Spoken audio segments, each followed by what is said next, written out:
We have a major development in the Deshaun Watson saga. The lawyer representing 24 women that are suing the Browns quarterback says that 20 of those civil lawsuits have now been settled. Terms of the settlements were not disclosed. Once paperwork is finalized, those cases will be dropped. Bears mentioning that the first massage therapist to accuse Watson of sexual misconduct and sue him has not settled her case. Here is that attorney, Tony Busby, who represents the plaintiffs against Watson. He added this in regard to plaintiff Ashley Solis. As stated, Ashley Solis, one of the heroes of this story, her case has not settled, and thus her story and that of the other 3 brave women will continue. I look forward to trying these cases in due course, consistent with other docket obligations and the court's schedule. We're joined now by ESPN senior NFL insider Adam Schefter and ESPN investigative reporter John Barr. And I'll start there with you, John. What's next for the 4 remaining lawsuits against Watson?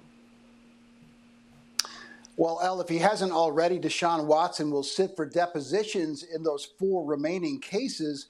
We know the identity of one of the women still suing Watson. You just mentioned Ashley Solis, but we don't know the identities of the other 3 women with active lawsuits. That's because neither Tony Busby, their lawyer, nor Deshaun Watson's legal team has identified them.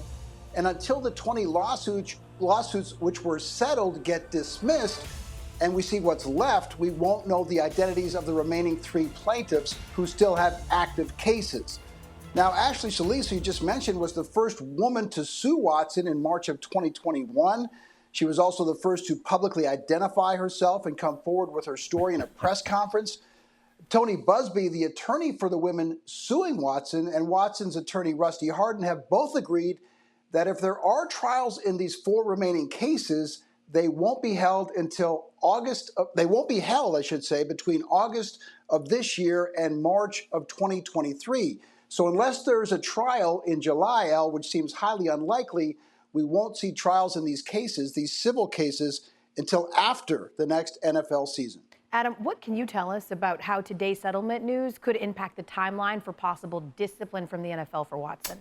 Well, the NFL says today's events and developments will have no impact on the decision of whether or not to discipline Deshaun Watson. And it certainly looks like the NFL right now would like to impose a lengthy suspension upon Deshaun Watson. And the NFLPA might not believe that that's warranted and certainly will be defending Deshaun Watson against that. And Lisa Friel, the NFL's lead investigator here, is expected to turn over her evidence from her interviews, and she's spoken to multiple women who have accused Deshaun Watson here, to the independent disciplinary officer, Sue Robinson. And Sue Robinson then would make a recommendation about what she believes would be the proper discipline after hearing all the evidence. The NFL, the NFLPA, either one could appeal to Roger Goodell or the appeals officer, whoever he decides it will be. But it certainly sounds like it's coming sooner rather than later. The league has wanted to get this wrapped up before training camp, and I think it well may be before that, Elle. And the Browns training camp is on July 27th. Again, Bears mentioning they have 3 other quarterbacks currently on their roster. Adam, John, thank you so much for the latest on Deshaun. Thanks for watching ESPN on YouTube. For live streaming, sports, and premium content, subscribe to ESPN+.